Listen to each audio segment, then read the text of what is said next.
అందరికీ నమస్కారం. కందుకూరు మున్సిపల్ ఎన్నికలపై నీలి నీడలు నెలకొని ఉన్నాయి. అసలు ఎన్నికలు జరుగుతాయా, ఎందుకు జరగటం లేదు? దశాబ్ద కాలానికి పైగా కూడా కందుకూరులో ఎన్నికలు జరగకపోవటానికి గల కారణాలు.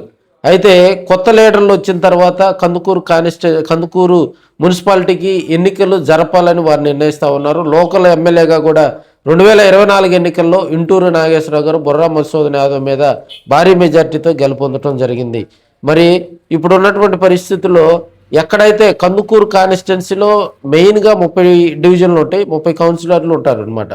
సో దానికి సంబంధించి విలీనమైనటువంటి గ్రామ పంచాయతీలు తొలుత ఆ గ్రామ పంచాయతీలను తొలగించాలని కోర్టు కేసులు వేసినటువంటి పరిస్థితి, కొన్ని చేర్చాలని వేసినటువంటి పరిస్థితి, వాటిని నిలుపుదల చేయాలని కోర్టులు వేసినటువంటి పరిస్థితి.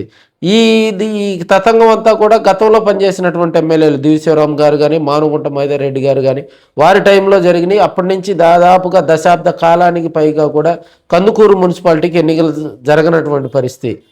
అవి కాలక్రమేణా కూడా మరి ఎన్నికలు జరిపే క్రమంలో కోర్టు కేసులకు సంబంధించి అవి పరిష్కారం కాకపోవటం కందుకూరు మున్సిపాలిటీపై కొంత నీలి నీడలు నెలకొని ఉన్నాయి.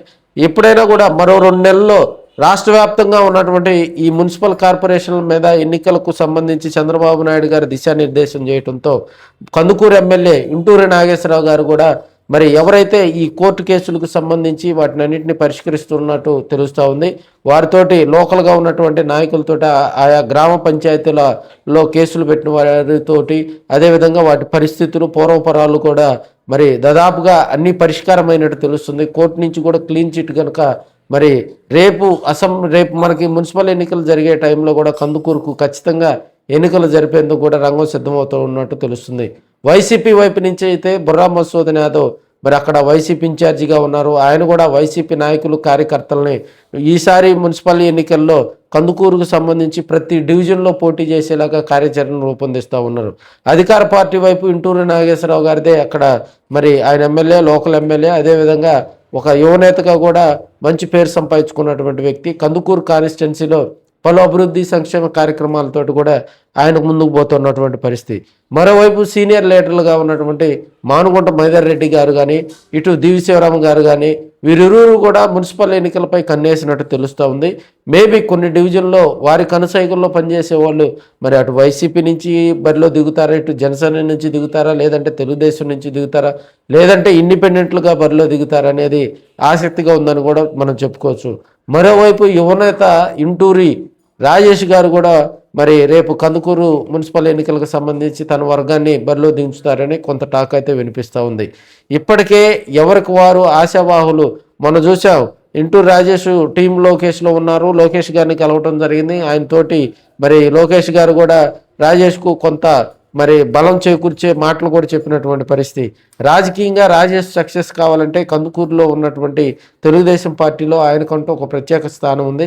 రాబోయే రోజుల్లో యువనేతగా ఉన్నటువంటి ఆయన కూడా మరి యాక్టివ్ అవుతారని తెలుస్తూ ఉంది. మరోవైపు చూసినట్లయితే కంచర్ల శ్రీకాంత్ ఎమ్మెల్సీగా ఉన్నారు. ఆయన కూడా కుప్పం నుంచి మరి ఆయన అక్కడ తొలగించడం జరిగింది. కందుకూరు, ఒంగోలులో తెలుగుదేశం పార్టీ అదేవిధంగా కొండేపి కాన్స్టిట్యున్సీలో ఆయనకు ప్రోటోకాల్ ఉంటుంది కాబట్టి ఎమ్మెల్సీగా ఏ కార్యక్రమం జరిగినా యాక్టివ్గా పాల్గొంటూ తనదైన ముద్ర వేసుకుంటున్నటువంటి పరిస్థితి.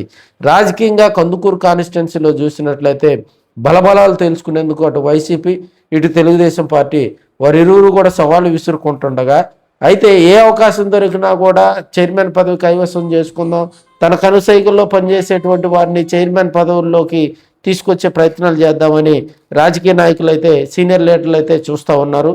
మరి రాబోయే రోజుల్లో కందుకూరు మున్సిపల్ ఎన్నికలకు సంబంధించి మరికొన్ని రోజుల్లో కూడా గ్రీన్ సిగ్నల్ రానుంది. కందుకూరు ప్రజల కళ నెరవేరనుందని కూడా మనం చెప్పుకోవచ్చు.